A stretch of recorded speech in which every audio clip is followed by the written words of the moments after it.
No. Like to inform all the guests and our eminent speakers that the meeting is being recorded, and we'll be using this mere recording for uploading on our Facebook page as well as the YouTube page.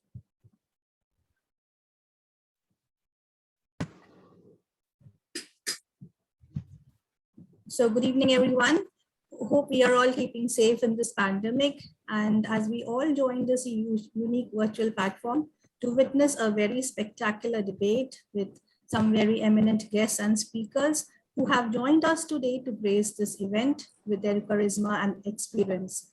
Without wasting much time, I would like to call upon Mr. Chandan Ghosh, our President of All India Congress for Professionals, West Bengal chapter. This debate was his brainchild. He has constantly been working very closely with the core team comprising of the man to shape up the idea, Mr. Rahul Bose, Ms. Indrani, Mr. Pradeep, Mr. Ehsan Sheikh, and myself, Sundul Ahmed, to make the whole thing, the nitty-gritties, to materialize and make this event a very good success. Over to you, Mr. Chandan. Thank you. Thank you very much, Sumbul, for your kind words. Good evening and namaskar, everyone. It's a great honor and privilege for me and for all the members of All India Professional Congress to be here today and getting this opportunity to listen to a grand debate, as Sumbul mentioned, on a very, very vital topic, I would say, and relevant topic, that the role of professionals in India's politics. Dr. B.C. Roy Award for Debating Excellence is part of the 4th anniversary celebration of All India Professional Congress. It is my honor to welcome our eminent panelists who are known not only for their professional achievements, but also for their debating excellence. I welcome Dr. Kunal Sharkar, Mr. Numi Mehta, Dr. Sandeep Chatterjee, Ms. Mayuri Mukherjee, Mr. Ashok Vishwanathan, and Mr. Pradeep Gupta. Very warm welcome to all of you. I am also delighted to welcome our very own Shuddha Banerjee and Meeta Chakraborty. I hope Meeta has joined by now. So Shuddha is joining us from Delhi and Meeta is joining from London. So they are our own members. So I'm very, very proud to have them here. I'm going to intensely listen to this debate and to the wisdom of all our great panelists. I also respectfully welcome the chairman of the session, Dr. Suman Mukherjee, and also the jury, Mr. Diptiman Ghosh. All produced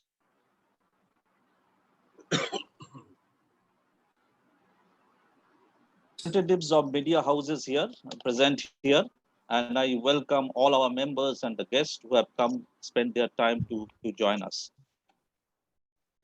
Let me say a few words about All India Professional Congress. All India Professional Congress is a platform for professionals who believe in inclusivity, liberty, plurality, equality, and social justice. It is for professionals who want to use their knowledge and skill in influencing policy making. We are professionals for progress. All India Professionals Congress recognizes and celebrates the professional excellence. I am personally very excited to be here today as part of AIPC West Bengal initiative in recognizing the debating skills with Dr. B.C. Roy Award for Excellence. For your information, AIPC West Bengal also runs Dr. B.C. Roy Award for Excellence in Healthcare and also Dr. B.C. Roy Award for Excellence in Performing Arts. Dr. Shashi Tharoor is our chairman of this organization. Unfortunately, he could not join us today here, but I'm sure that very soon we'll be having him in Kolkata in some of the events, which will be even more exciting. We'll have some live events then. Once again, I welcome all of you here. Sit back, enjoy, And I now would like to hand over to Mr. Rahul Bose for your proceeding. Mr. Bose, please. Thank you, Mr. Ghosh, and a good afternoon to all of you, distinguished ladies and gentlemen, people who are listening. We are going into a debate which is of vital importance to professionals that are we really required in politics. So, and it was curated with a lot of care and love. So I would like to introduce first our jury, which is Deeptiman Ghosh. So, Sumbul, are you sharing or okay? Or if you just give.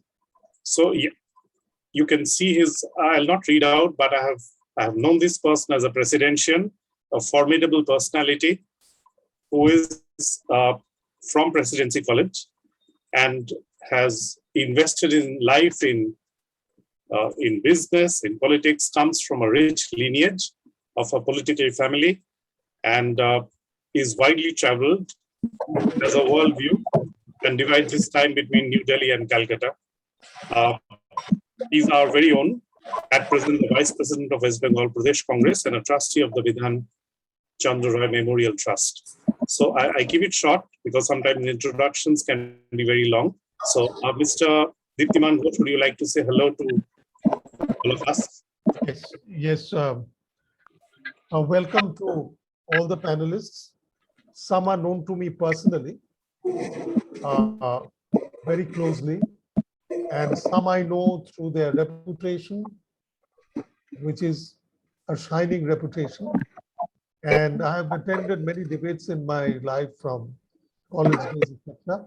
And I'm sure this debate will be one of those debates that we will all remember for a long time to come. The subject is very pertinent, maybe even vital, as Chandun put it. So let's hear what the parties have to say. Thank you. Thank you so much, Mr. Deeptiman Ghosh, and he'll be your jury who will finally decide which team wins and who becomes the runners-up. On the next is a very noted educationist and an economist, Dr. Shumon Mukherjee, who has many hats. So a Stephanian, a Xaverian, and of course an alumnus of Delhi School of Economics. I can relate with XLRI where I studied, and he has been, when Pradeep and me were having a conversation with him yesterday on priming of this event, and just to apprise him that who the people are. There are so many rich ideas. He's dealt with Biju Patnaik. He wants Naveen Patnaik as one in the panel. So a very and many of you have known him. So he himself is a great debater. For the Nihil Ultra, you can read it. His accomplishments are tremendous. At present, he is the Director General of Bhawanipur Educational Society. Very widely networked in the education field. I have known since my education years in Jadavpur University 1980 onwards. He has been a name. We have never come together so close as this debate. So we have the honor and pleasure of having him as the chairman of this debate, who has personally known a lot of debaters whom Pradeep front-ended. So a noted economist on the state advisory board, and with people who are not speaking, if you can go on mute, that would be kind of you. So member of economic subcommittee and also attached with the Niti Aayog. I will not expound on this further, but I'll go over to Dr. Mukherjee to lay out the ground rules as we set up the debate. The debate being the role of professionals in Indian politics is superfluous, 4 people for, 4 people against. So on to you, Dr. Mukherjee, to begin the proceedings.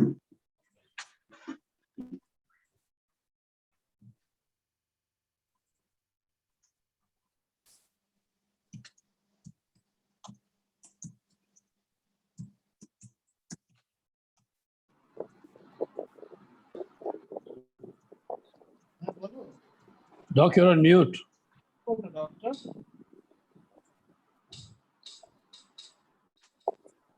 That was not expected. Hello, can you hear me now? We can Yes, hear we you, can. sir. Yes. I don't think I need to go through the rules because we have professionals here, professional true debaters who are known to the city and the country. And therefore, the rules are for the listeners. We will allot a time frame of 5 minutes to each speaker. There'll be a warning bell at the end of 4 minutes. I hope someone's going to help me with that. And there'll be a judge who will perhaps judge you on your ability to stick to proper English and not parliamentary, non-parliamentary language, use of slangs or personal remarks. I needn't tell you who the speakers are. They are all stars in their own rights, and I've known them for years. I mean, from their college days. So it's my pleasure to be with them. I wish you all a very wonderful evening. And what can I say? I'd say Bande Mataram being BC Roy's memorial debate, and of course, God save us all when the world is facing such calamity. But we are facing a great debate, and we are looking at professionals who could best define it. The topic I'd like to introduce is the role of professionals in Indian politics is superfluous. And if you mark it carefully, each word is going to be a point of debate. Role, who's a professional, India or Bharat, politics, and of course the word superfluous. I'm not going to get into that. I will butt in when I can. So I'm as anxious as the other listeners to see what we have in store. And that's so much for now. We'll come back later. Please introduce the other speakers. Thank you. Okay, yeah. Thank you. We now go on to the first speaker. We begin the debate with Mayuri Mukherjee. So if you could just put the screen up. Mayuri is the first speaker who will speak for the motion, saying that political professionals are superfluous. Mayuri is a graduate from Presidency University. I have a soft corner because my daughter passed out a little before her, so was in Presidency College. It didn't turn into a university. My father and my grandfather were also from there. So I have a little bit of, like all of us, we have our, thing decided. Delegate from Difficult Dialogues, London, very young and a forceful person, the little that I have seen her. And we wish her all the best from London School, from Economic Southeast Asia Summit, and was part of the Calcutta Debating Circle UK-India Debate Tour held in London 2017. Mayuri is a known debater, has won several national level debating competitions, been a panelist at many youth events. She currently is the debate coach at Heritage School, Calcutta, and conducts regular public speaking workshops. That being said, Mayuri, on to you as to being the first speaker. You know the rules. Do not go beyond 5 minutes. May God be with you. Mayuri Mukherjee. Good afternoon, everyone. As we heard our esteemed chairman, Mr. Shumon Mukherjee, just say, the words of this debate will prove to be very important.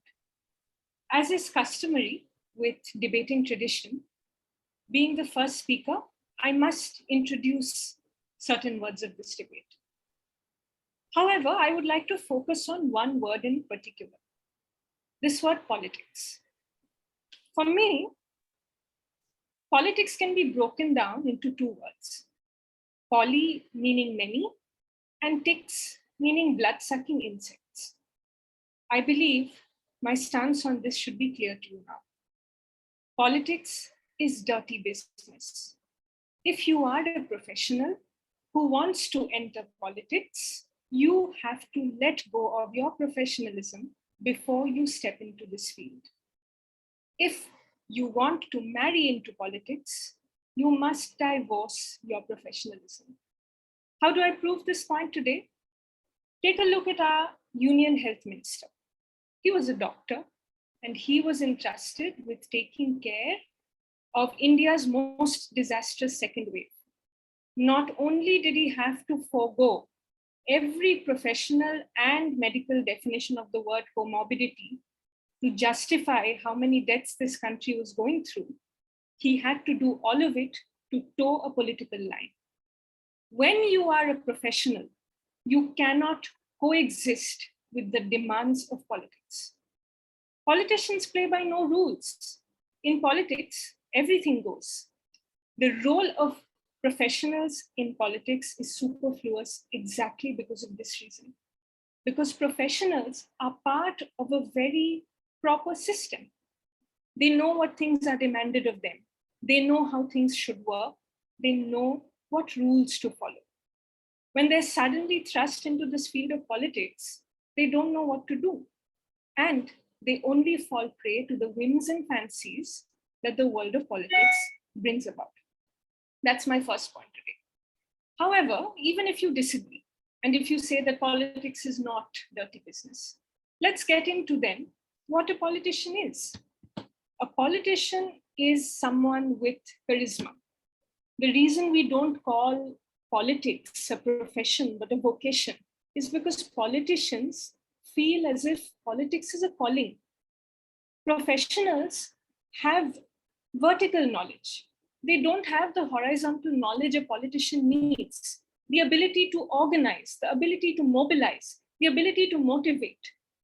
Why do we have leaders who we say lead from the grassroots?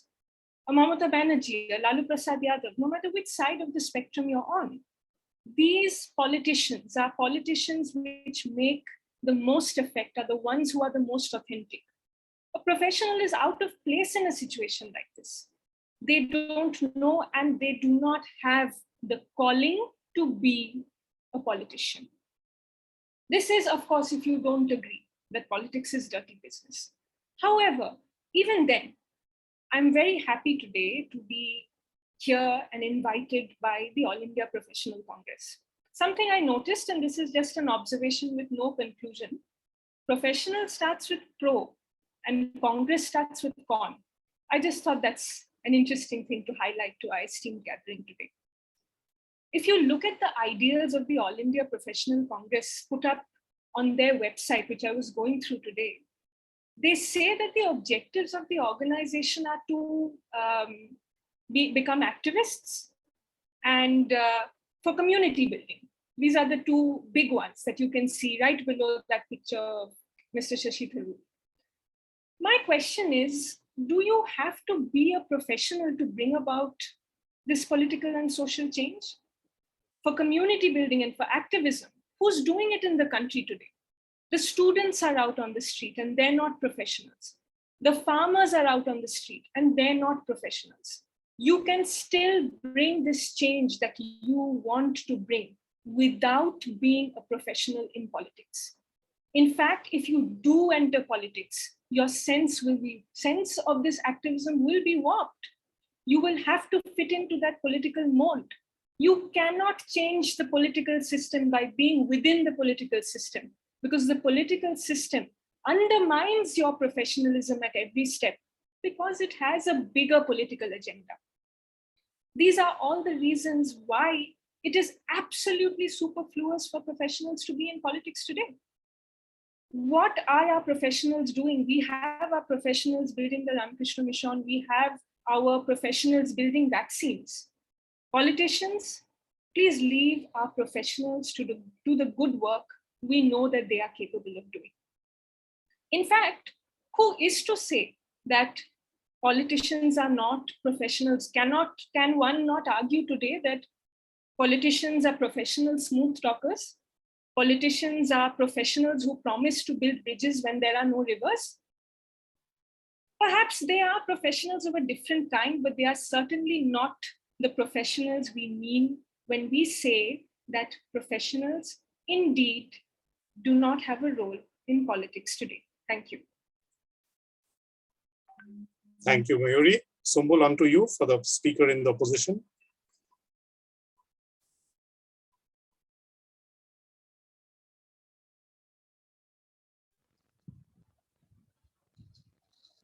Hello. Hello, am I audible? Yes, so Shuddha, you are coming up and Sumbul will introduce you.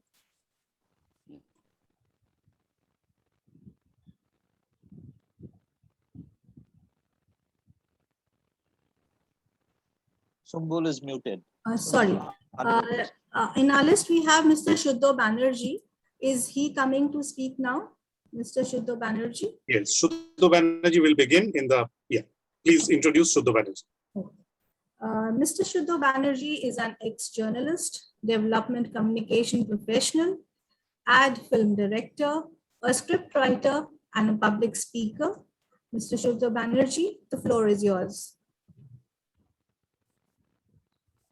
Respected Sri Diptiman Ghosh and Sri Shuman Mukherjee and my fellow panelists on both sides and viewers. And I'm really thankful to AIPC for organizing such an event. So I am now speaking in Dr. B.C. Roy Award for Debating Excellence. Who is Dr. B.C. Roy? Do you know him as a legendary politician? We know he was a legendary medical professional. He was a legendary development professional with a vision, with being an executive of a state government power, and whatever vision he has, he had implemented through that structure. And we know what he has done. That's why you are remembering. And while we are naming the whole event in the name of Dr. B.C. Roy, I think basically the motion gets defeated automatically and naturally. Okay, let's be little close to Dr. B.C. Roy's life.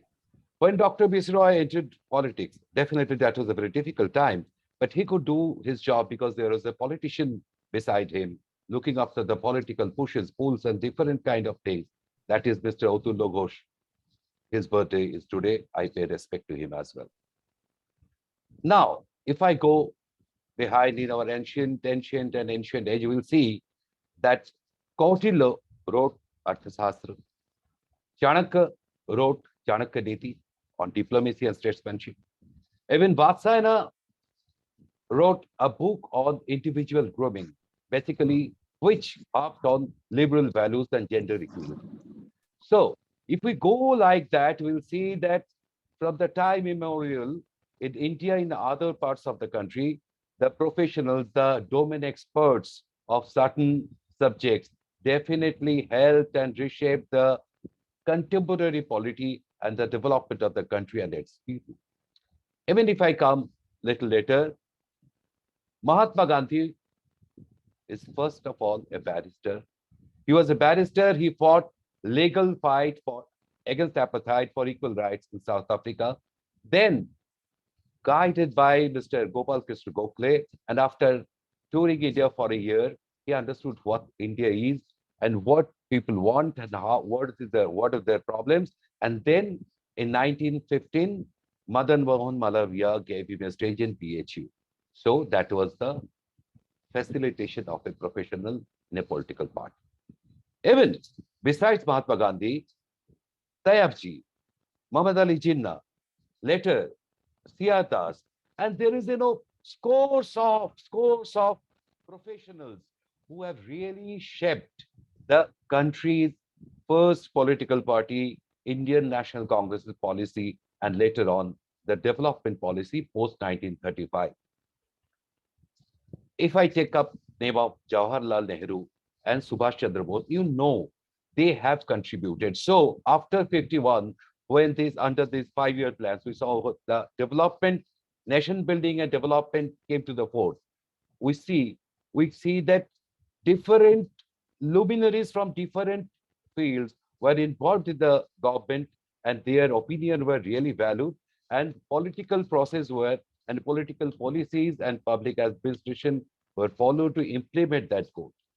Yes, post 71, from 71 to 84, we have seen a sudden change and gradual marginalization of professionals in governance, in policy framing, and a populist, crowd-based mobilizer politicians got the maximum importance. We have seen that. And again, during Rajiv Gandhi's regime in 85, Rajiv Gandhi tried to implement big change in telecom sector, and computerization is another aspect where he really stressed on, and persons like Sam Pitroda were involved. Again, we have seen in the post-Mandal era, these professionals were really sidelined. And again, another populist kind of politics were totally in the control of the Hindi heartland or 5 states of North India. So in this situation, even in our home state West Bengal, if I take up the case of left front government, yes, we know from 60s onwards, the students of engineering colleges, medical colleges, and many other professional institutions, they were left-leaning. They wanted a change. They were revolution-friendly. And Naxal Revolution is one of such events which came out from these brilliant students. And my alma mater, Presidency College, was one of the famous place for raising that red flag above the college building. So, in spite of having this good number of supporters for their party, the party could not produce a lot of things what was supposed to be done for the welfare of the state, because there were certain problems in the leadership they could not facilitate. Yes, my time is up, but let me tell you, the time is here for professionals to come and join more and more in numbers so that they will not feel marginalized again and again. I feel after the advent of social media, the time has come and time is right. Thank you. Time is right. And on that note, let me call the next speaker. Do we have? Yeah. So the next speaker is, thank you, Dr. Mukherjee, and a big round of applause to the 2 speakers. Can we be slightly gracious? There, they have done their due diligence. So Numi Mehta, you are up next. High Court Pranta theke ball korte asche sei Numi Mehta.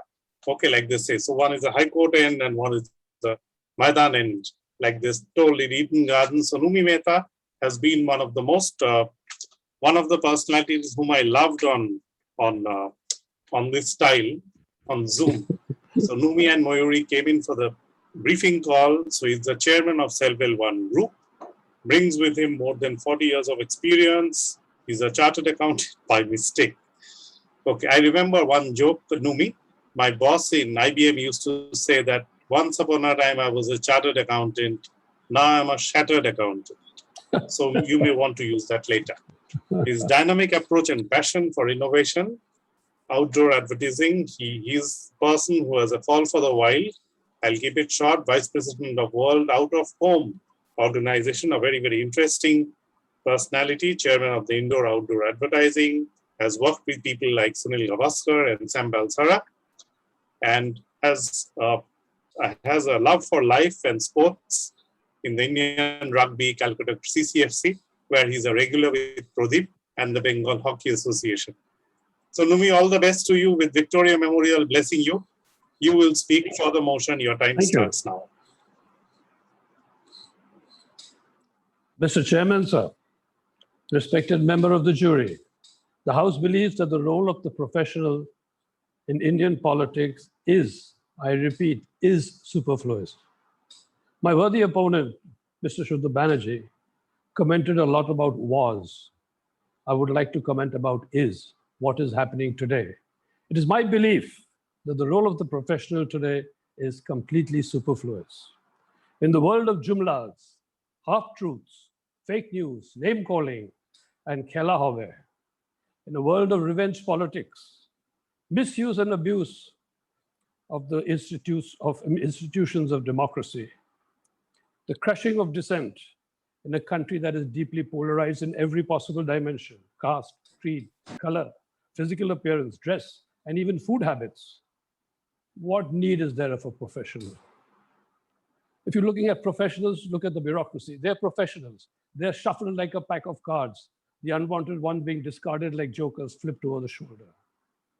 There's just no room in politics today for the professional. What is the definition of professional itself?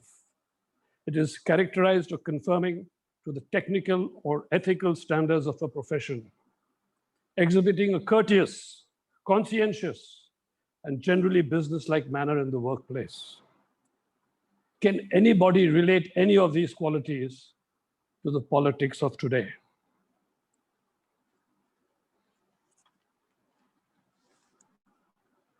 Can a profession possibly be passed on? Can it be inherited? Yes, if a person has worked very hard, has risen in education, has risen in experience, then it is possible to inherit the father's profession, be it a lawyer or a chartered accountant. But a school graduate, can he inherit a profession? Can he be in charge of a chartered accountancy firm or a bunch of lawyers? It's impossible. There's just no room. There have been many feeble attempts to pass off politics as a profession. None more so than that given by President Reagan of the United States of America. In his reminiscences, he said, and I quote, "It is said that politics is the world's second oldest profession." And he says he has learned that it bears a striking resemblance to the first. Well, undoubtedly, the presidents of USA keep getting it wrong, because he was wrong on two counts.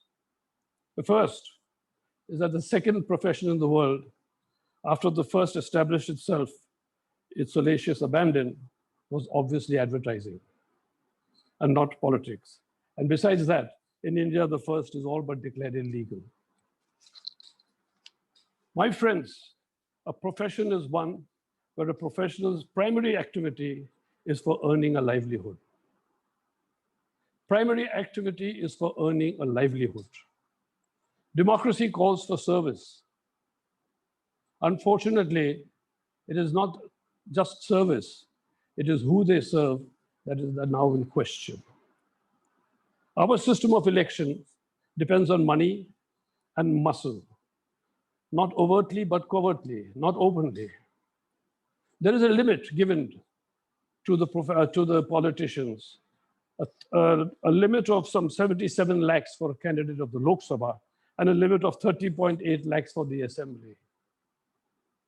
I know for a fact that if you cannot put up more than 10 times that amount, you will not even be considered as a candidate.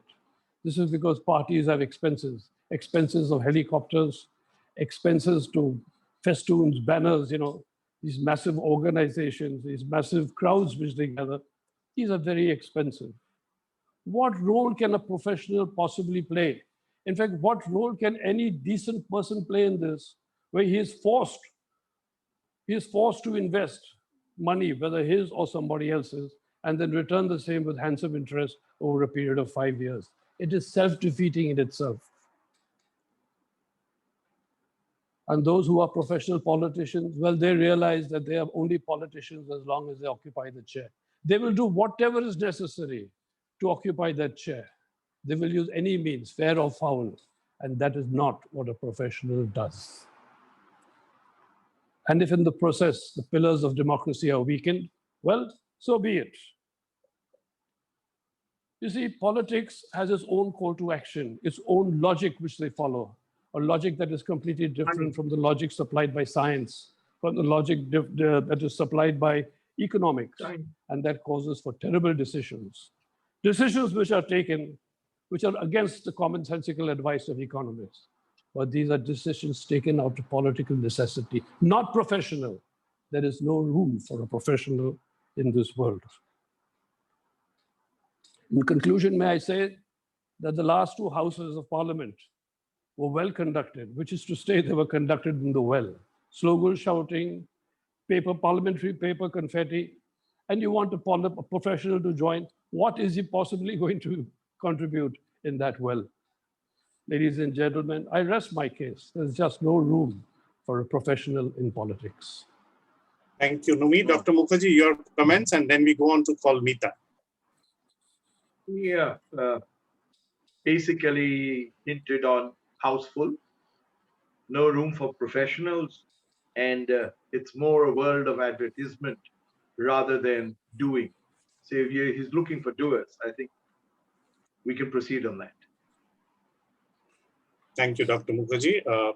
Sombul, would you like to now call upon the second speaker, Meeta Chakraborty from London? Yes, Ms. Meeta Chakraborty is a recognized distinguished entrepreneur in IT industry with 16 years of experience heading MSR IT Solutions Private Limited an IT service company based in Kolkata and London. She has been consistently identified as a flag bearer with women in leadership in IT. She has 21 years of experience in the field of software products and services and has been involved with evolution of this sector in various capacities, starting with TCS and in the current role as the Managing Director and Director of Technology at MSR. Worked as the Chairman of Department of Social Media and Digital Communications, was responsible for running the social media pages and handles of West Bengal Congress. She also contested the Lok Sabha elections in 2019 as INC candidate from South Kolkata constituency. Over to you, Ms. Meeta.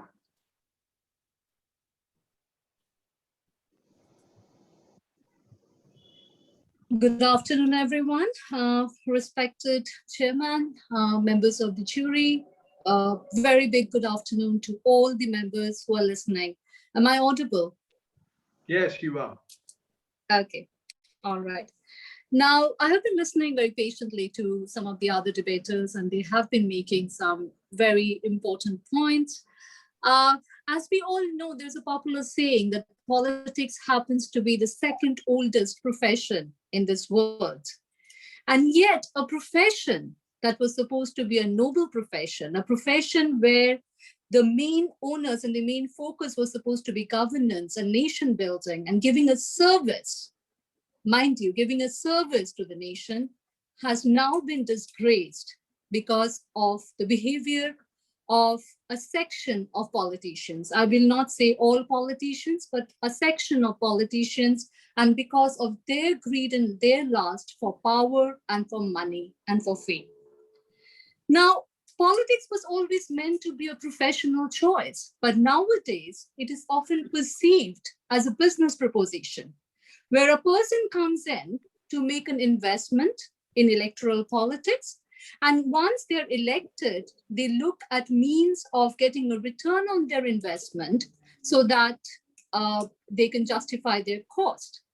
However, it was never meant to be looked at as a business proposition. It was meant to be looked at as a professional choice, where people with subject matter expertise, where people with different skill sets and knowledge, because we all know that knowledge is power, comes in and helps in policy building, helps in lawmaking, helps in effective governance, because these are the educated, tax-paying professionals or the people with subject matter expertise and skills who can actually talk about effective governance, who can talk about investment in areas like healthcare, in infrastructure development, education, rather than petty politics of caste, community, and identity politics. They can rise above the identity politics and they can talk about effective means of governance. That was what politics was supposed to be. Now, when we look at the past, how did we get here in India? And is it true for all over the world? Is it true globally? Let us explore that for a little while. So in past in India, we have seen how Maharajas and the Zamindars and the landlords who had a lot of influence on their voters had joined in politics, and then they have been complemented from people from the lower socioeconomic segments of the society who were often semi-literate, who looked at politics as means of advancing their lives, of earning a livelihood. And the educated middle class had stayed away from politics because A, they thought it was risk-taking, B, they thought the future is uncertain, and C, they thought it's too time-consuming, too scary because of the perception that politics had built over the years. If we draw a parallel, if we draw a comparison with the Western politics, we have seen in European countries, across European countries, how the educated middle class have been at the epicenter of political activism.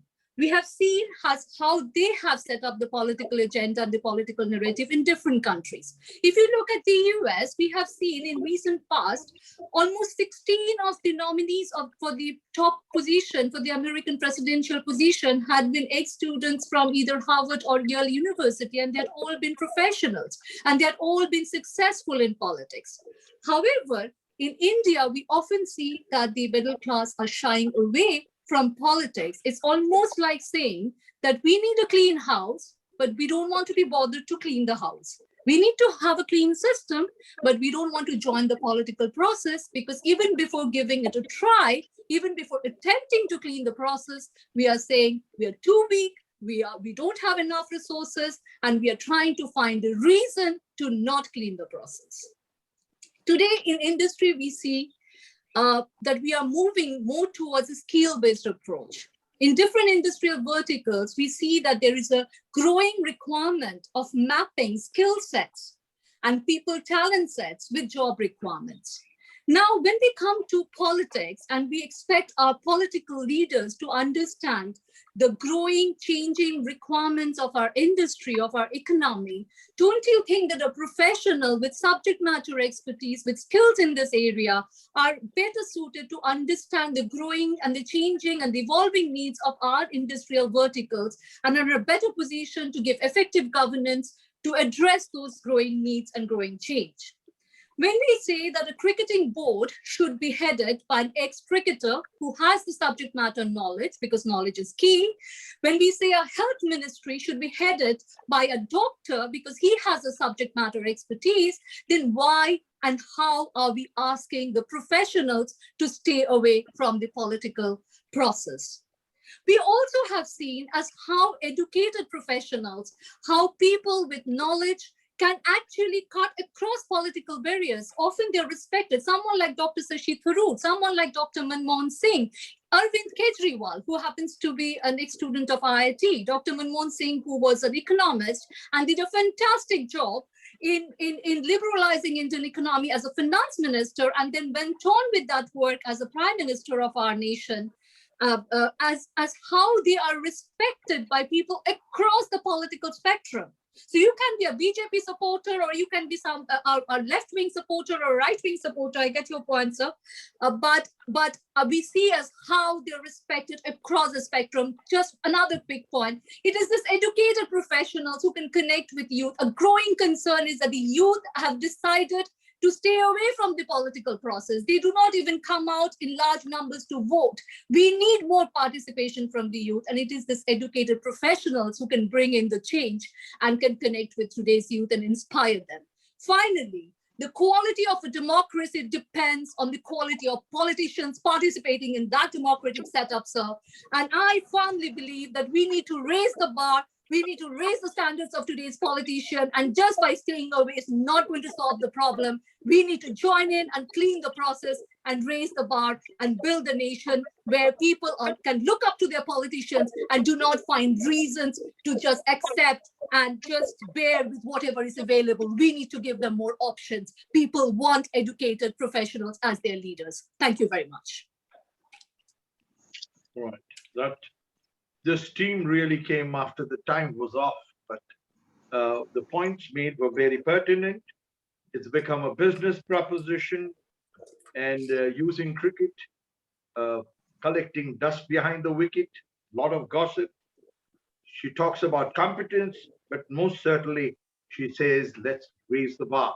I think we would have been happier if she talked about the code of conduct. And on that note, we look to the next. So the next speaker, thank you, Dr. Shuman Mukherjee, and thank you, Meeta, for that very, you touched hearts, but I am not supposed to comment. Okay. The next speaker is none other than Dr. Kunal Sarkar. And I think, Dr. Mukherjee, it would be so ideal if you could introduce him. He needs no introduction. A noted cardiosurgeon from Medica, and such a great debater whom we see in Star Anando and so many other channels. I personally am enamored by Dr. Kunal Sarkar. So Kunal Sarkar comes up next. So yeah. Dr. Mukherjee, if you can share a few words before Dr. Sarkar begins. Kunal is one of the prominent surgeons, but that's saying little. He is actually incisive in his logic, in his arguments, in the way he looks at life, and he is very forthright in his comments. In fact, it's a privilege for anybody to have known him, and I've seen him grow over the years, and I think we are all looking forward to hear him. And let me see how you make a real cut of this debate. Shumanda, thank you very much. And more formally, Shumanda, as a chair in this evening's debate. I think the most wonderful reminder that came at the beginning of the program was that there is still an imminent need to have a chapter of professionals in our part of the world, especially in our city. So there must be more than a couple or more than a handful still remaining. And that fills us with a lot of hope.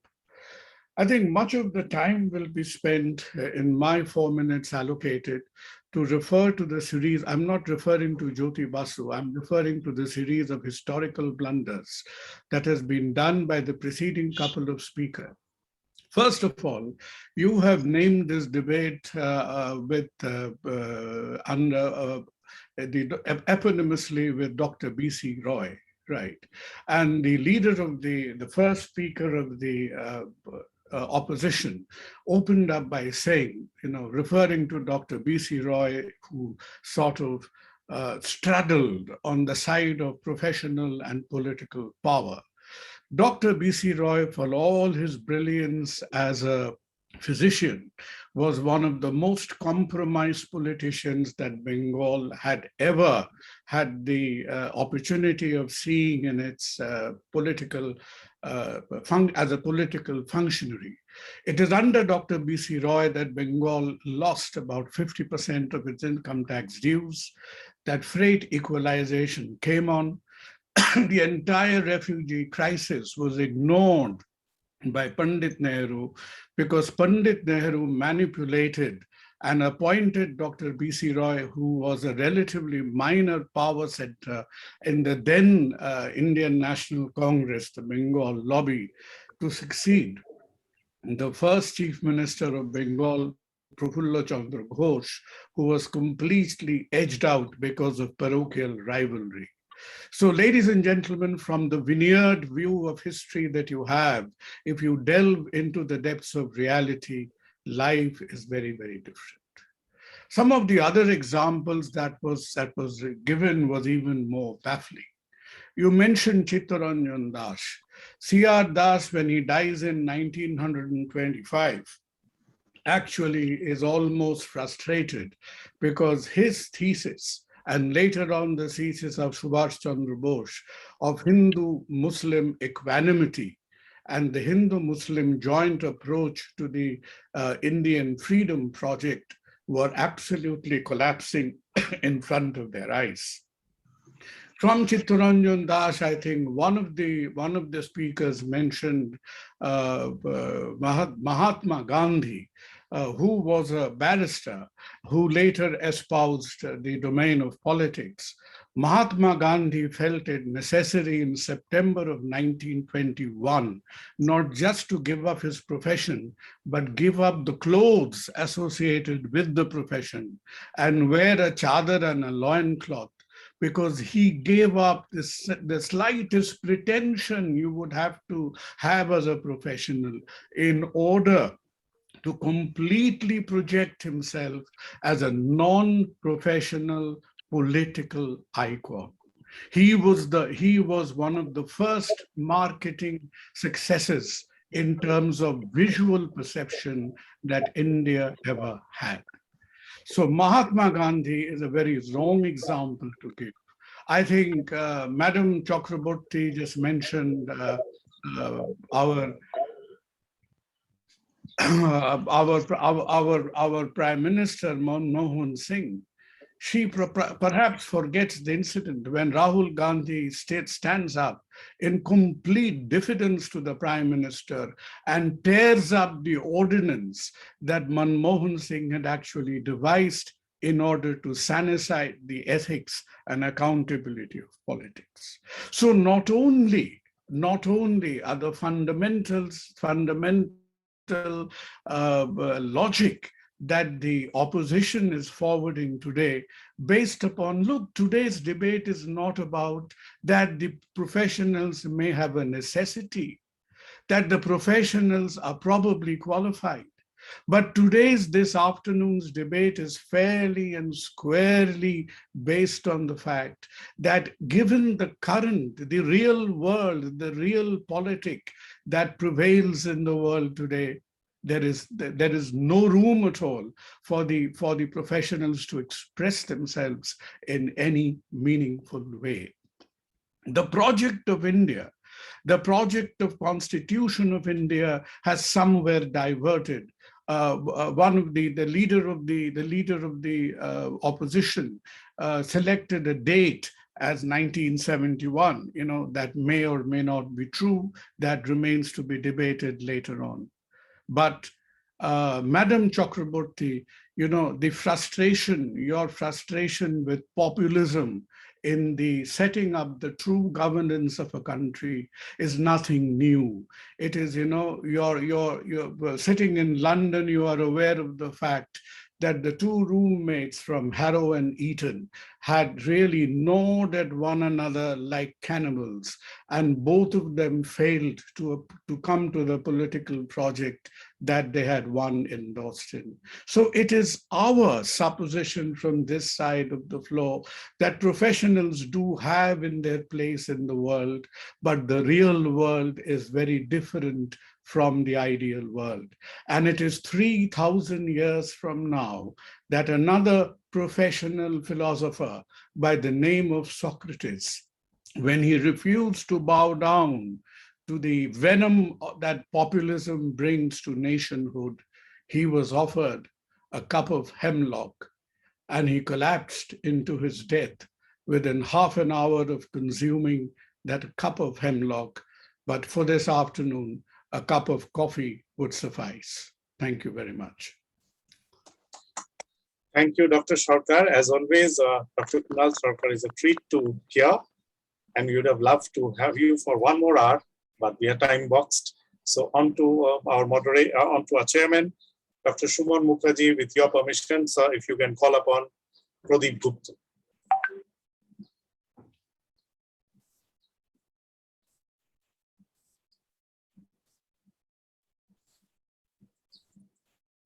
Sumbul, if you can kindly introduce Mr. Gupta. Yeah. Am I audible? Yeah. Mr. Pradeep Gupta is one of the best known writers on business and economics. He is the founder secretary of the liberal think tank Bengal Initiative and founder trustee of the Calcutta Debating Circle. He has over 500 articles, editorials in the Economic Times, Business Standard, and Kolkata on Wheels. He has authored several books. The latest is Government in India publication, now on Flipkart, Aditi Devo Bhava. He has resident editor of Business Standard for 10 years, and prior to that in the Economic Times, and recently launched his own research and writing venture. He has been a keen welfare worker for over 30 years through his club, the Rotary Club of Calcutta in a city. Over to you, Mr. Pradeep Gupta. Thank you, AIPC, for this wonderful debate, which I've thoroughly enjoyed till now, for reasons that are actually split. We've had a long list of sparkling speakers from the proposition and two speakers from our side. Unfortunately, the sparkling nature of the speakers in their personal capacity was not matched by the quality of their speeches. So actually, we've had a long litany of proposition speeches, which could do with such substantial improvement that I deplore it even try that. What is even more entertaining for me, what made it entertaining actually was a presidency, this murder of history, this dispensation and service of half-truths, lies, and fakes is something that really irks a historian, because without understanding history, it's always easy to comment. The problem always arises because, without understanding history, people tend to comment on it. Is there a disturbance in the? No. Okay, fine. My contention is very simple. It's that the greatest politician in India in You've Indian checked in from two places. That's why we're getting a double. was none other than Sri Krishna in the Mahabharata. Think of him. He did not fight a single battle, not fire a single arrow, moved a chariot here and there, drove somebody else's chariot, yet is the ultimate architect of the victory of a family in the greatest war in the history of Indian politics.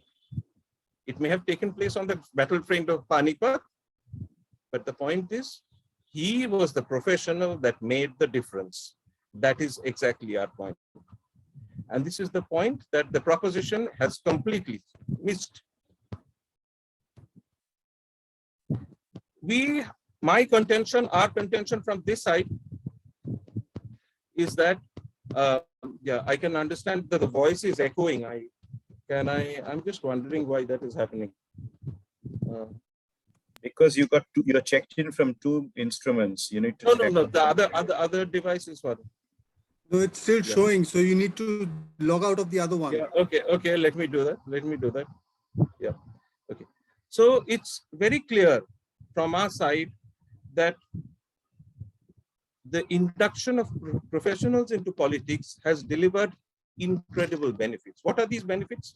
It has bridged the gap between the digitally savvy and the digitally non-savvy.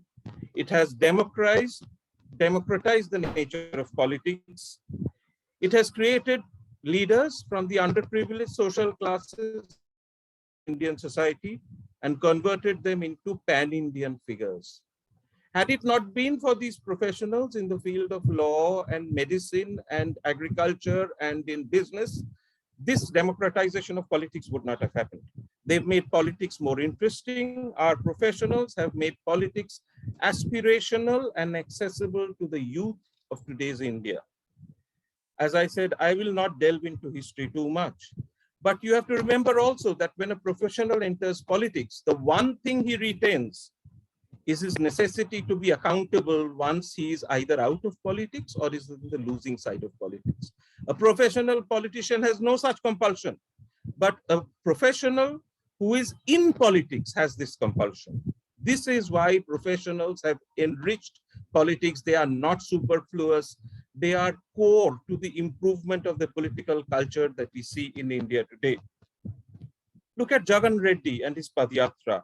Look at Mamata Banerjee and her Duare Sarkar. With professional communication, they could establish their capacity about the commitment of the political leader. Without professional help, none of these programs would have happened. Look at the professionals, the way they have made politics aspirational. When a young technologist looks at the leaders of technology companies coming into politics, technology company, a former CTO serving as a member of parliament, he inspires young technologists to take up politics as a profession because there is a world. Look at the DMK professionals, the professionals who are serving in the DMK today in Tamil Nadu, because I do not believe in sticking to West Bengal and displaying the parochial character, which is the bane of so many Bengalis. DMK politicians, the professionals in that party have today made Dravidianism, the philosophy of Periyar, cool. They've made it acceptable to younger people. The politicians in DMK who are from the professions, the professionals in politics in Punjab have created an all India paradigm of expectations and values, which have ensured that the people of Tamil Nadu are now interested in what is happening in West Bengal. We are interested in what is happening in Punjab. The people in Punjab are interested in what Jagan Reddy is doing in southern India. Without the role of professionals, this single language of political discourse would not have been created. Okay, I know my time's up possibly. It's also, I would even go as far as to say that politics is a structure of promise delivery. And it is the one culture in our civilization which does not depend on basics. You have called professionals superfluous. My point is politics by itself is a philosophy, a science that extends beyond the basics, and you cannot look beyond the basics. You cannot achieve what you cannot see in front of your nose unless you have professionals to provide you that vision. Without that vision, you will only have politicians saying gold comes out of the urine of a bovine animal, and there you will be stuck. That is why you need professionals to make politics aspirational, to make politics pan-India, to make politics forward-looking, to make Indian politics suitable for the second half of the 21st century and not for the first half of the 19th century. Thank you. Thank you, Mr. Pradeep Gupta, for those deep comments going back into civilization and talking about cross cultures. With that, we bring Dr. Sandeep Chatterjee, the final speaker for the motion, the ones who will hold that politicians are superfluous. So Dr. Sandeep Chatterjee, again, needs no introduction, a noted neurosurgeon and a FRCS from Edinburgh. And several times I have noted his and Dr. Kunal Sharka's deliberations with a lot of awe and amusement, that how can they give so much of time and have so much knowledge about so many things and also their own. So Dr. Sandeep Chatterjee is from Edinburgh and is passed the FRS exam, and he owns the Park Clinic. Many of us are familiar with it. With that, may I quickly call upon Dr. Sandeep Chatterjee to speak for the motion. Thank you for inviting me to this great debate. I will just say that I'm away, well out of the city in a rural area. So if I find my my Wi-Fi is failing, I might just switch off the video so that you can hear me. So you are perfect as of now, voice and audio. As the last speaker, I would first like to say that I agree wholeheartedly with the first speaker of the day, who told us that Dr. B.C. Roy was a great politician and chief minister, just like Kautilya and Chanakya and Mahatma Gandhi were professionals who were great politicians. I agree with the second speaker on the other side, who said that we should have cricket boards headed by cricket players and not by sons of ministers. I agree with the right honorable third speaker on the other side, who felt that Lord Krishna made the difference in the Mahabharata. But I'm afraid, Mr. Chairman, sir, ladies and gentlemen, the English language introduces a thing called tense. And the tense in the proposition today, unfortunately, is the present tense is. And nowhere does it say that in the past, Indian politicians were superfluous or not. It says now is, present tense. The role of politicians in Indian politics is superfluous. It does not say what is ideal, as propounded by a number of speakers on the other side. It says a matter of fact statement. Today, the role of professionals in Indian politics is superfluous. And hence, while I wholeheartedly agree with their statements, I completely disagree with the role of their statements vis-a-vis the proposition that we are debating today. Have you heard of a doctor who, after his qualification, is willing to certify that we should have political meetings while we are going through the second wave of the coronavirus? Have you heard of an engineer who would willingly agree for a bridge to be built on a river when he knows that this bridge is to be safe and break down in a few years' time, knowing that a few lakh votes may be given to his political masters for building that bridge? Have you heard of an auditor who is going to be willing repeatedly to certify false accounts because his political bosses would want him to do that?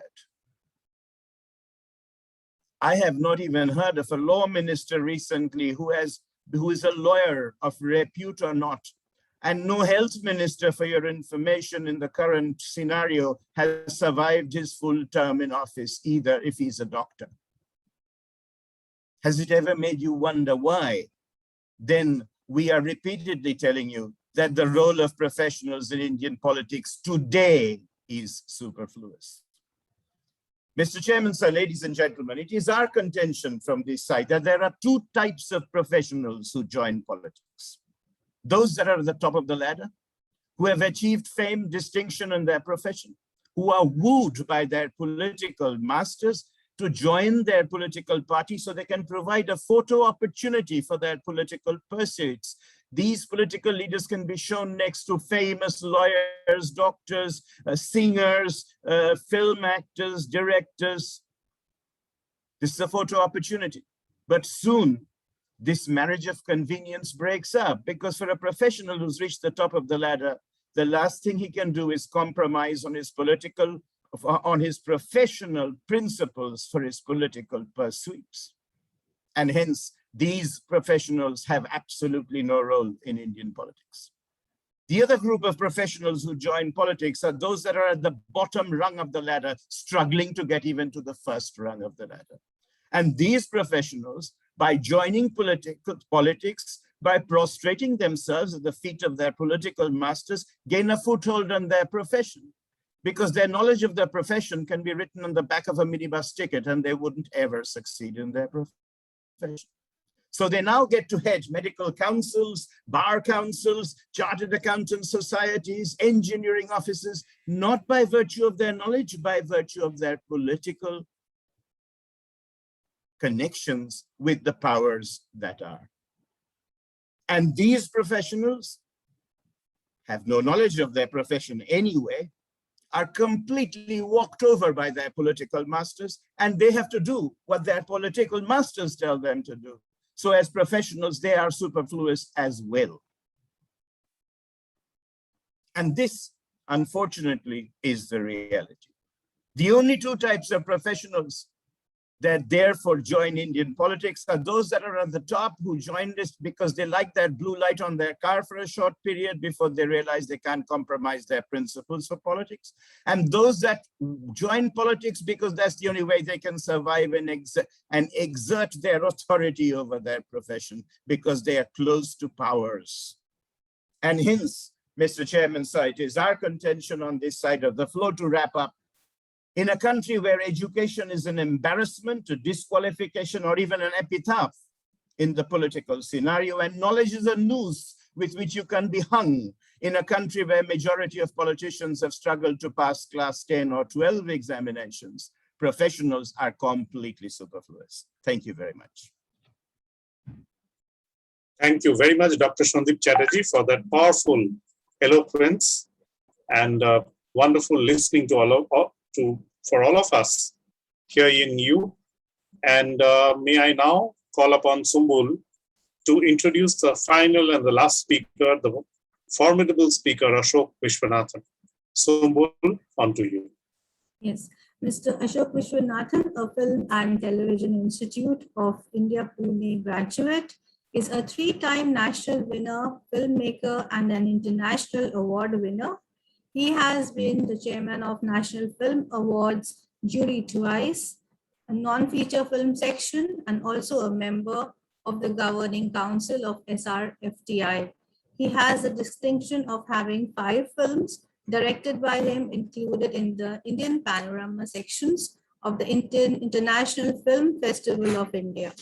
He is the president of the Eastern India Film Directors Association, the ex-working president of the Federation of Sign Technicians and Workers of Eastern India, and a visiting professor at Film and Television Institute of India, Tufts University, Boston, Mammoth University, the Jadavpur University, Calcutta.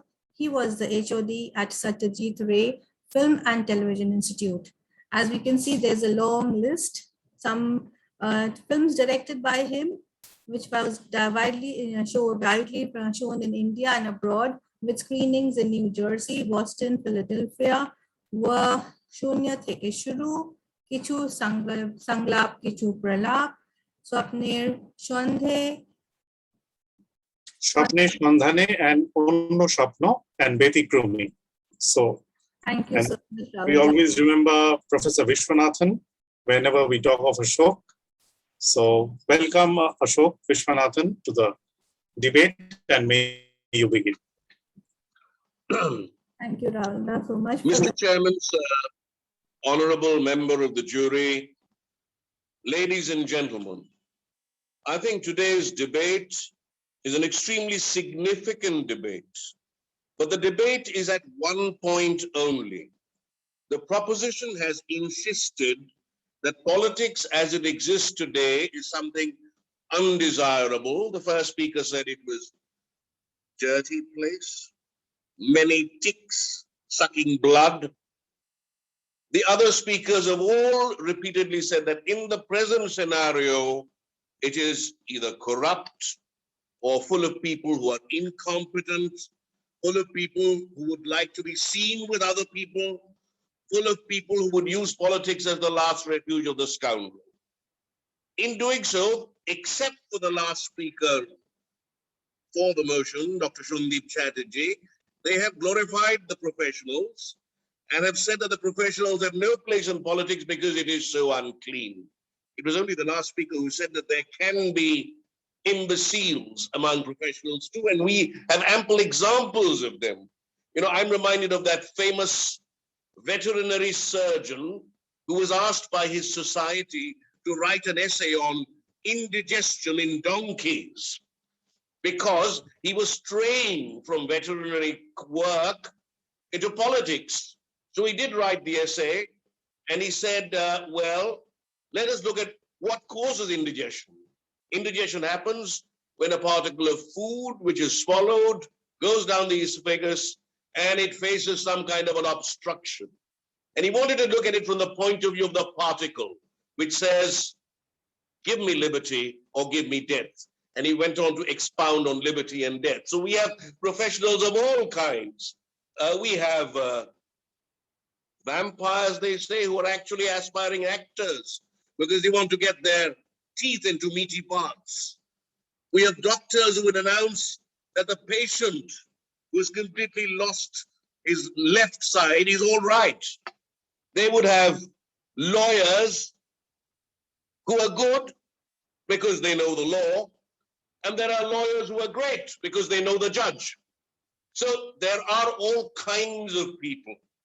Now, the point that we on this side are making is simply this, that just because politics seems to be in a bad way, there is no reason for us to be as pessimistic as the proposition. Why can we not introduce professionals who can provide the necessary acumen to make this a better place, to change the world, as it were? As Pradeep Gupta in his very incisive deliberation mentioned, right down from Lord Krishna, and of course, the example of Kautilya is very important, an economist. And even during the much abused left front regime, there was a man called Ashok Mitro. There have been others, you know, who have contributed in no small measure to making politics really meaningful. By politics, I understand governance, the art of governing, and the art of actually building the nation. Because the professional, if he is of the first category, which Shundeep so rightly referred to, is truly at the top of his profession, he would maintain the ethics of that profession and enter politics not because somebody else can be seen with him or because he can, you know, become famous in the eyes of so many, but because he could do something to alleviate the problems of the many, to introduce revolutionary thought processes. There are lawyers looking at the Indian Constitution, looking at the legal matters, and trying to bring about reform. Finally, if you look at filmmakers, you do not have to belong to a political party to be in politics. Consider the contribution of M.S. Satyu when he makes a Garam Hawa. He makes a political statement. When I make a film like Shunno Theke Shuru, I do not join politics. I have never been attached or close to any political party. But through that film, I'm trying to examine the situation as it is, perhaps saying the things that the proposition has been saying, critiquing it, and trying to find if a solution can be got. When Sham Benegal makes an ankur or a manthan, he is commenting. And in that way, the professional is in politics. He is not superficial, neither is he superfluous. But some of the proposition seems to be more superficial than superfluous because they have not realized that the moment you completely do away with professionals from the domains of cinema and art and literature and music, you will have literature and films devoid of social concerns.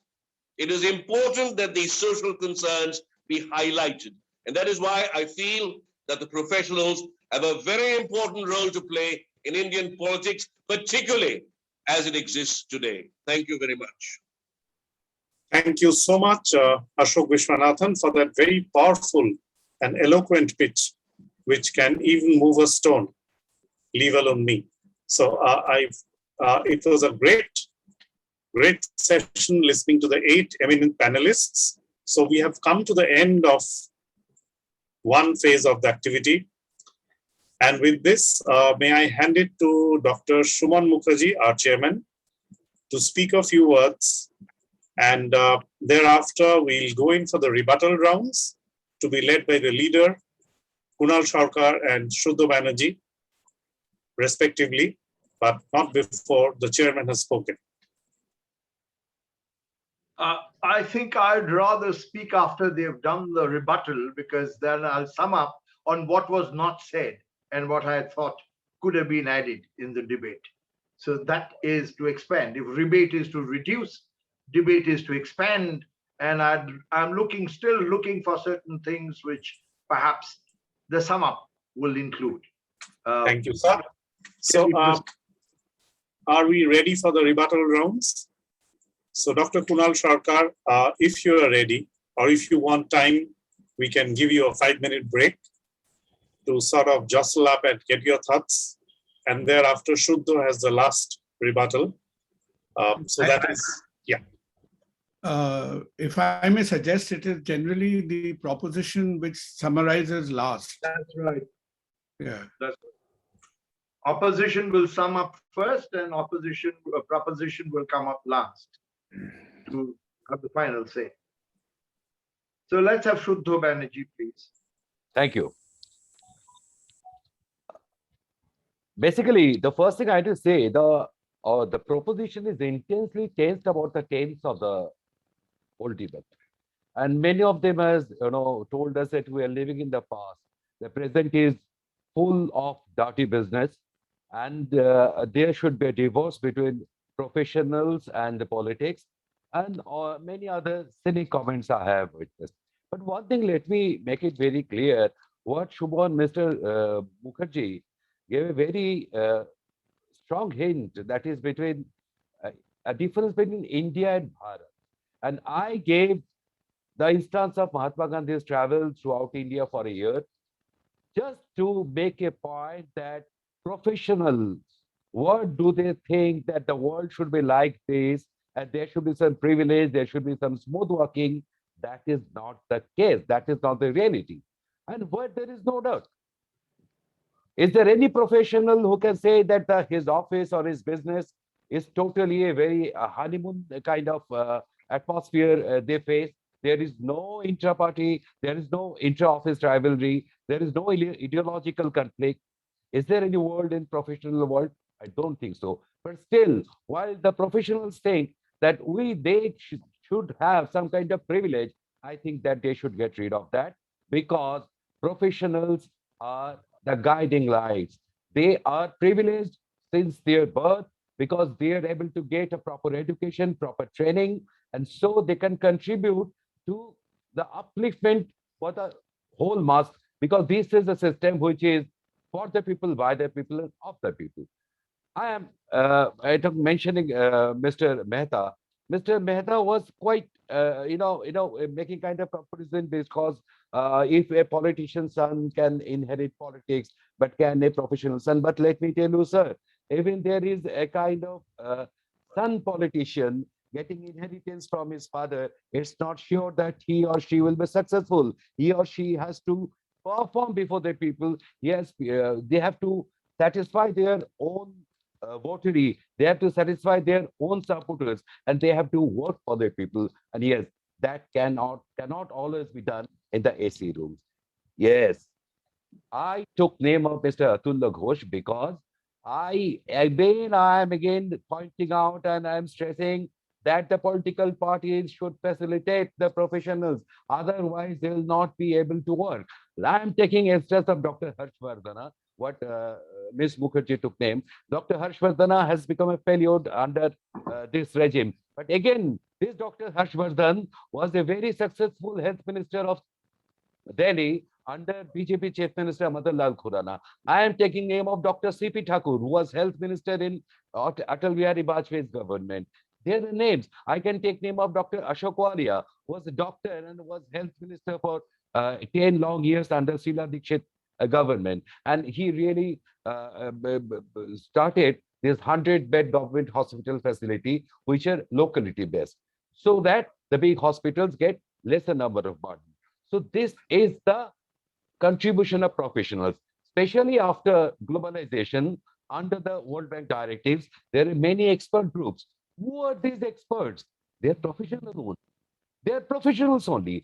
They are framing policy. Even during UPA regime, we have seen that many professionals, excluding Dr. Manmohan Singh, there is a whole range of names I can take. That is the Jairam Ramesh, P. Chidambaram, Kapil Sibal, Manish Tiwari, Dr. Sashi Tharoor, AIPC chairman. They have contributed, and even today, as opposition party, these persons are making point either during pandemic and making their valid demand to the government.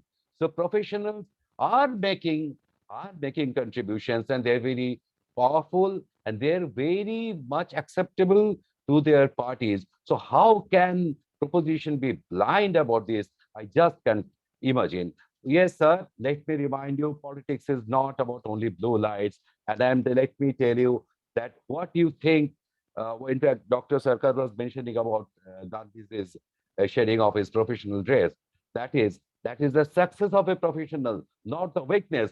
Because I am telling you, I am reminding you again, Mahatma Gandhi came in the first part of 19th century. But when he came again, Gokhilji told him that after staying so many years out of the country, you must first take a train travel route throughout India to understand the present problems of Indians and how Indians live. And that travel gave him insight, and he could be the best communicator to the Indians. So I don't think that there's any reason to be so cynic. Yeah, if the whole objective is to defeat the opposition, that's us, that's something else. But again, I'm reminding you, when you have such a vast number of young professional and government jobs are very few, and they are either in small mufassil towns or in cities or villages, they are pursuing online or offline professional courses. The world and India has changed a lot. If you take up the social media factor also, if you take the Twitter, and you will see that one positive contribution Mr. Modi has made, that he has made the whole lot of professionals politically aware and politically sensitive, and they are making comment, they are taking part in the process, and that is the change which is going on. If you can be blind to that change just for the sake of winning a debate, I am telling you that I don't have to offer the hemlock to you. It's already given to you. You have already consumed. Thank you. Thank you, Shuddha Banerjee, for that powerful rebuttal. So I'd really like to thank Mayuri Mukherjee, Shuddha Banerjee, Numi Mehta, Nita Chakraborty, Pradeep Gupta, Dr. Kunal Sarkar, Ashok Vishwanathan, and Dr. Sandip Chatterjee. I may not get a chance to thank all of you. It's such a glittering, we never had this in such a forum. So with that, may I call upon the noted doctor and the orator, Dr. Kunal Sarkar, to rebut the points. Mr. Chairman, sir, you see, there is a completely different idea of what a debate should be, and it is completely different from reality that what a debate actually is. And a debate is usually constructed on the motion as has been given and laid out in front of the House, and as has been given and laid out in front of the speakers who are representing the two poles of the debate, right? Mr. Shuddha Roy ended up by quoting the great, Indian sage of this current era, otherwise called the Prime Minister, who aspires to see a society with one language, one religion, one enemy, and two business houses. And in this kind of setting, Mr. Shuddha Roy really sees all around him glittering contribution by professionals of disparate views. I really think that he has overdone his hagiography for this evening. He started with B.C. Roy and ends with Narendra Modi, and I think the examples in between were equally disastrous. Mr. Pradeep Gupta, after claiming utter monopoly on the knowledge and interpretation of history, failed to show us that where the examples were out of place. And I was extremely amused with his definition of Lord Krishna as a professional. Was he referring to dairy farming or mother dairy as it sort of existed in those era, to show the role of professionals in Mahabharat war? Because at the end of it all, it was necessary for us to have an 18-day war and thousands of lives lost for one of the greatest pearls of philosophy to emerge. So what is important for this afternoon's debate is to realize the reality in which we are in. I take in every example that my friend Ashok gave, from M.S. Satyu to Sham Benegal to his own work. And it is extremely true that even Satyajit Roy, after he made Hirok Raja Deshe, the political behavior, the totalitarianism, the majoritarianism of Indian society did not change. In the eras that succeeded Satyajit Roy's Hirok Raja Deshe, be it the center or be it the state, the negativism, the populism, the effects of us trying to have an artificially manicured intelligence of India continued. But Ashok's points are very well taken. There is a difference between being a provocateur. There is a difference between a propagandist. There is a difference between an IT PR personnel than from being a frontline politician contributing to all the little details that contributes to Indian public life. It is not with joy, it is not with triumphalism that we on this side of the proposition, we are not happy about the fact at all that the Indian public life has reduced itself to a kind of utilitarian exploitation of every possible lacuna that there exists in Indian democracy. But ladies and gentlemen, for this afternoon, for this evening of 28th of August 2021, that is the reality which is staring us in the eye. So we wish to say that we wish, for there to be a greater participatory role play of the politician who is to lead the activism. Do you see a judiciary which is completely threatened by the collegium, where successive chief justices are coming in and they are more preoccupied saving the skin of their own back from their own sexual scandals and heading benches which has allegation against the same chief justice to be a torch bearer of today's change? I do not see that. The farmers of Delhi, this afternoon I speak to you from Delhi. I've just traveled across the parts where the farmers are still there. Yes, they have been at it for more than a year, but what kind of change we have?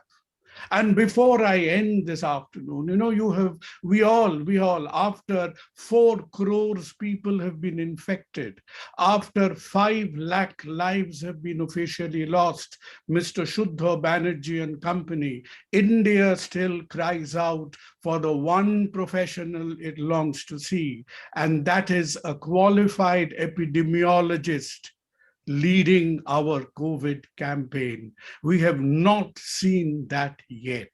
Not after 5 lakh lives have been officially lost. Not after this pandemic has been twice as disastrous as India's allegedly non-violent freedom struggle.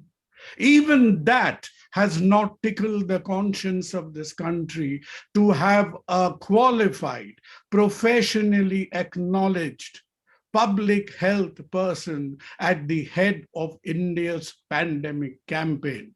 Every afternoon, you and I get sermonized by a mechanical engineer who passed the civil service exam, who gives us completely erroneous view and cannot make out the difference between exponential growth and geometric progression. That has been the tragedy, Mr. Banerjee and company, of this country. We wish it was different, but for this afternoon, it is not. And it is there we remain. Thank you. Thank you, Dr. Kunal Sharkar. You make me remind of Julius Caesar. So like the proverbial Mark Antony who spoke last, while Shuddha Banerjee is the Brutus who spoke first. I now hand it over rightfully to the chairman, Dr. Shumon Mukherjee, for his views and deliberations on this evening.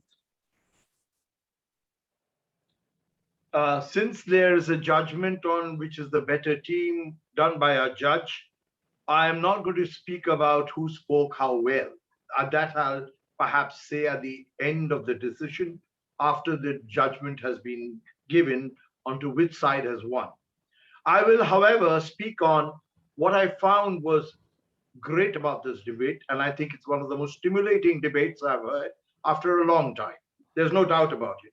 All speakers were brilliant, and it was a tough job for me to decide who's the best speaker for the motion and who's the best speaker against the motion.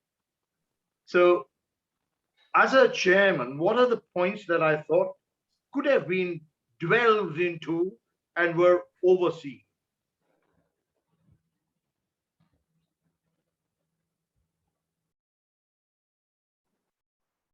Become mute. Sir, Dr. Mukherjee, if you can unmute. Unmute yourself, Shumanda.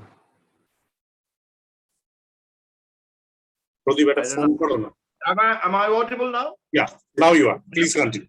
So, I'll repeat what I said. I'm not going to speak on who said what, and they were all brilliant in their own way. And I found it a very difficult task to decide who's the best speaker for the motion and against the opposition. I will, however, delve into what should have been done or could have been done in addition to what was said. The debate is the role of professionals. So let's start with the word role. Role is a name which is normally within association. So are we talking about a function, or are we emoting an actor's role?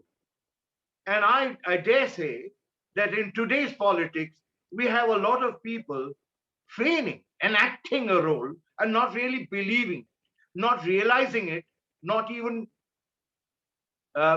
perceiving a certain ideology. So if I look at it in that perspective, then the point should have been taken, role of what? Because you talk about floor crossing. You talk about floor and shifting of chairs. When I was young, I remember there was a Chuniga Swami and there was a Balaram who never changed their jerseys. But now, everybody from the football ground to the IPL league to political arena shifts start. So what kind of professionalism are we talking about? And what's the role? That could have been a point that we could have really looked into. We go into the word professionals.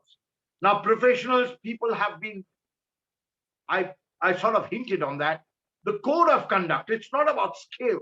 It's not about integrity. It's not about making. It's not about competence. It's about, are you getting paid? Should you be paid for your beliefs? Should you be paid for your dreams? Did Gandhi get paid?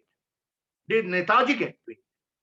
So when you have a structure where people are getting paid because they are in parliament, there is a desperation of people to shift from one political party to another because they want to make it to the parliament. And that itself makes an abuse of the idea of being a professional. Then we come to the word politics, and I dare say that wasn't dwelt on much. Aristotle would say it's everybody is inevitably a politician because man by nature is a political animal. But politics is about what, why, and how. And if we go into that stage, then we should have said, you know, someone mentioned government of the people, by the people, for the people, but I would say for some people. And that itself is an abuse of how politics has not led to governance. If you look at Islam, the Khalifa talks about politics being good governance.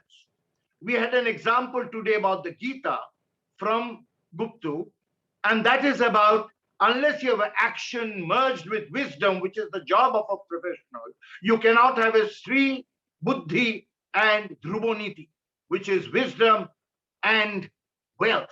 And that comes from the same concept, good governance. So politics for what?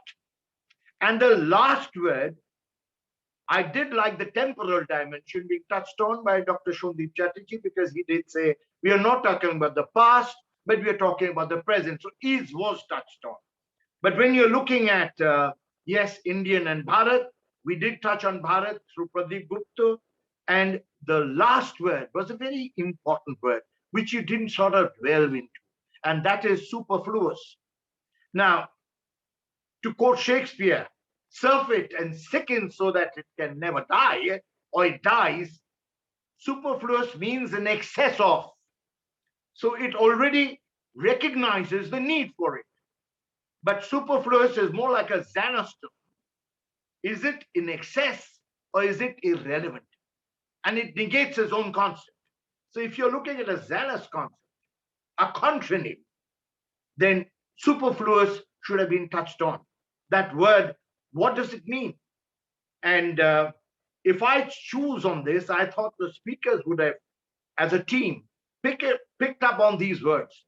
Someone should have talked about the role, someone about professions.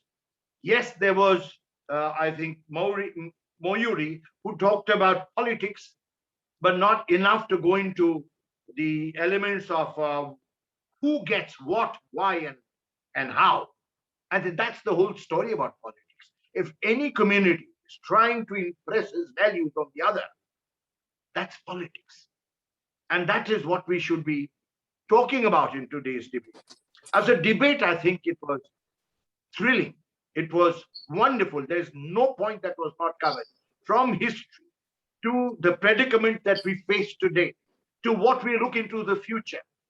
And you can prognosticate that we are looking at very bad times because ethics has somehow evaporated in our society. So when I look at it in that perspective, I think the time dimension could have been taken further from is to what will be. And if I take it on that, Louis Carroll, where do we go from here? And the answer to that is, it will depend on where you want to go.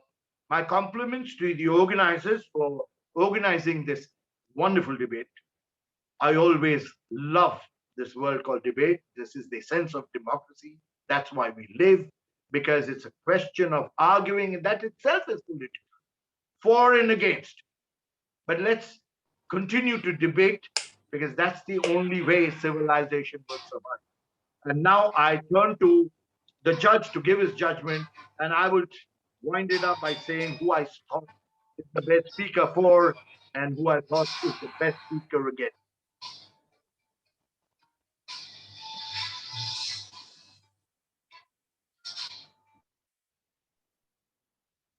Did you hear me? Yes. Is it, Yeah. Rahul, is it time for me to? No. So you'll be the last. Okay. So I must. Can we give a big round of applause to Dr. Shumon Mukherjee for his profundity of knowledge, Absolutely. and that at every stage of a Xaverian, a London School of Economics, and a Stephanian. Now, where we could have done better, he's shown you the path. Where do we go from here? That was prophetic. Louis Carroll, খুব উঁচু জায়গা থেকে একদম সরল একটা জায়গায় উনি নিয়ে আসলেন. I was really, sir, this was, and I am so thankful that you like this endeavor. So I'll just give a little bit of reprieve as you decide on who are the two best speakers, to have Ehsan Sheikh and Indrani Banerjee, if you'd like to say a few words before we hand it over to the jury of the day, Mr. Deeptiman Ghosh, on how the committee did, how we worked. Do you want to share a few words? And then we go to the final thrilling moment. Yeah, is it my turn? Rahul? I'll just look for a while for Ehsan. Okay. Ehsan, are you there? Or Indrani Banerjee, are you there? Okay, if not, Mr. Deeptiman Ghosh. Yeah, Ehsan. Can you hear me, Alda? হ্যাঁ আমি শুনতে পাচ্ছি, বলুন।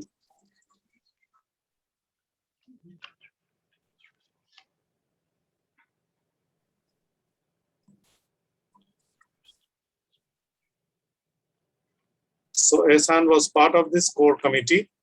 Ehsan, would you like to share a few words before we wrap up for the day?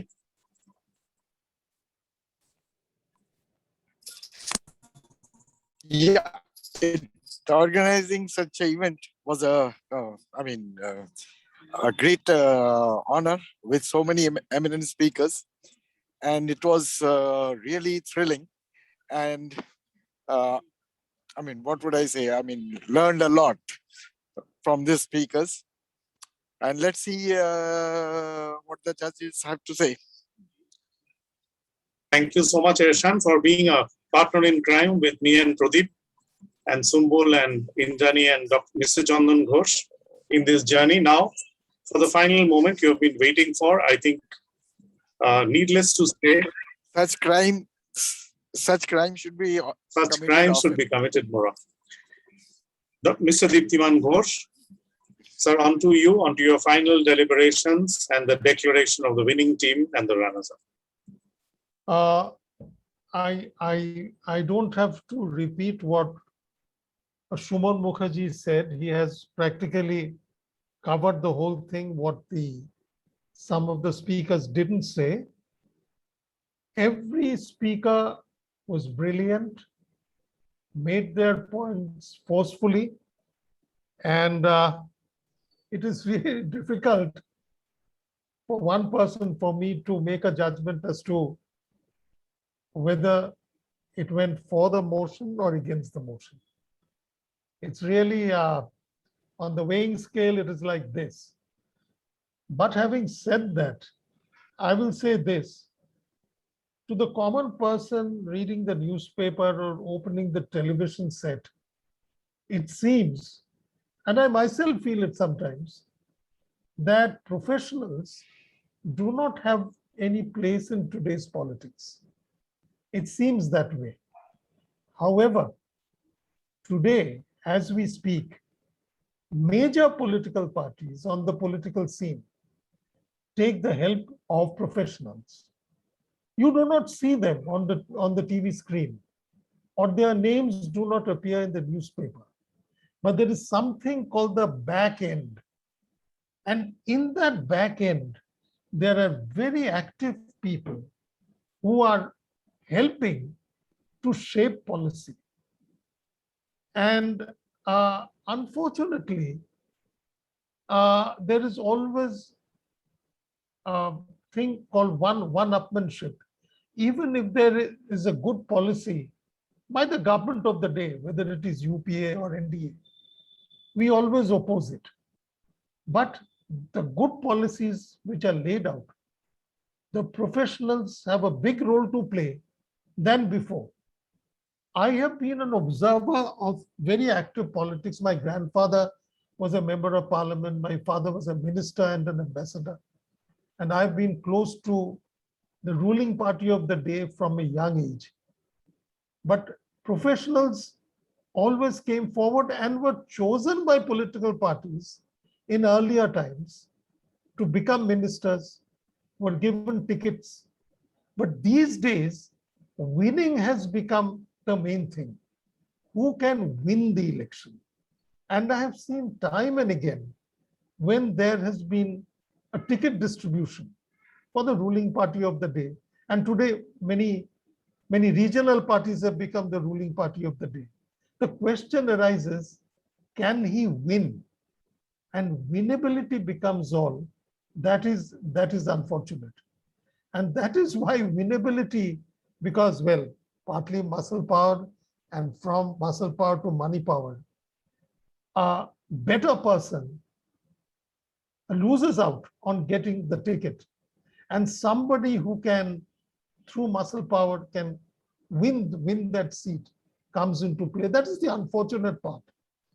Having said that, it's time for me to announce as to which argument won.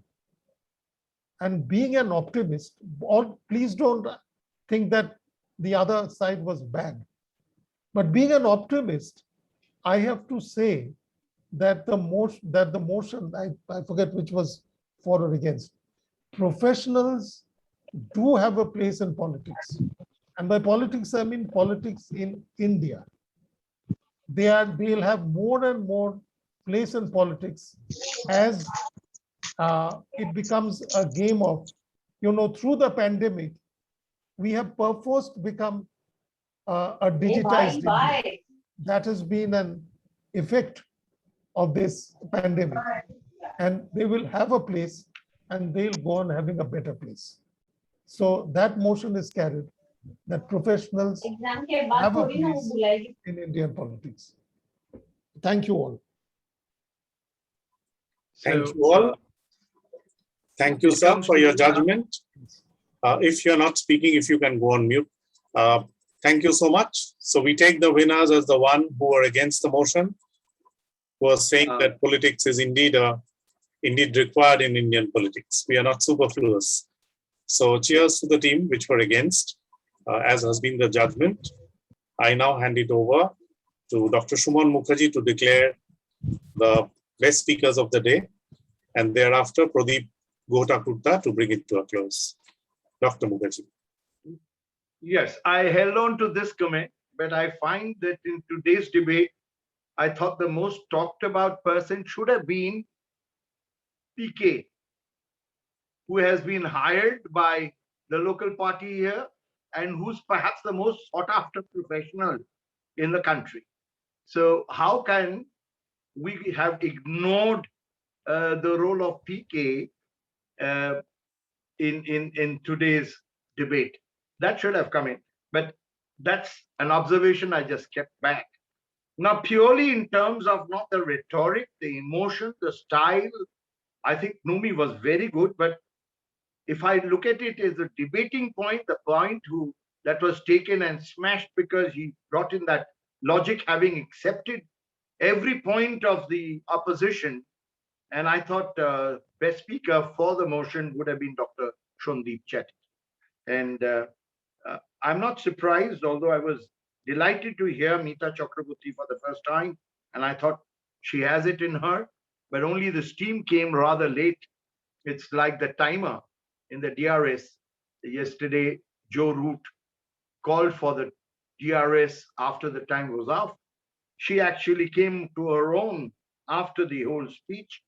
But the best speaker against the motion is Ashok Vishwanathan. That's my point for today's summary. Thank you, everybody. The debate has won, and a special cheer to Dr. Shondeep Chatterjee and Ashok Vishwanathan. With that, may we call upon Pradeep Gotakutta for the final closure. Thank you so much, Dr. Mukherjee, our chairman.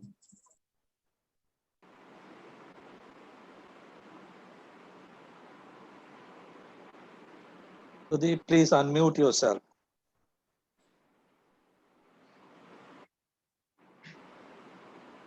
Thank you, Rahul. I must say that this has been the most enriching afternoon, and good afternoon to you, everyone. For a moment, I thought I was in the hallowed walls of 30 Park Street. And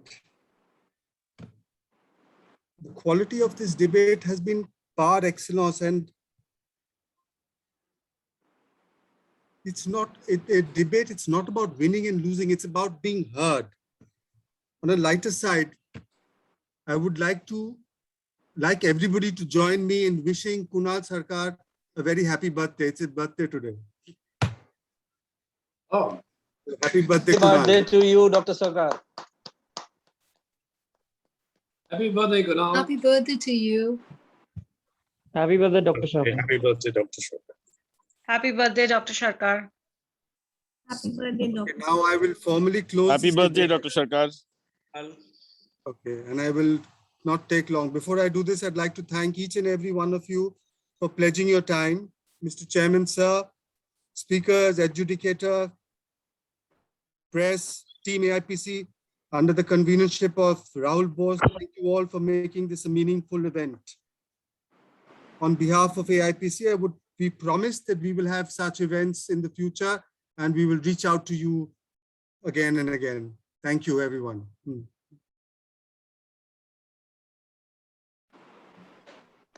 Thank you, everyone. I think that was all. Mr. Ghosh, would you like to say a few words and close? Just No, thank you very much. Thanks to everyone. We look forward to the next event.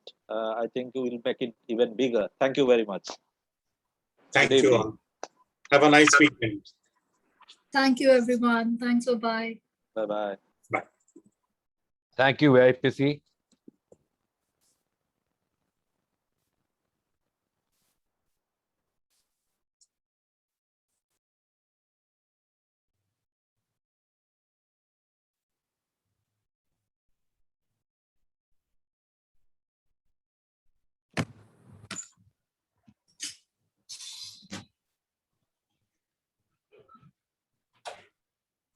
Mr. Shuddha Banerjee is here.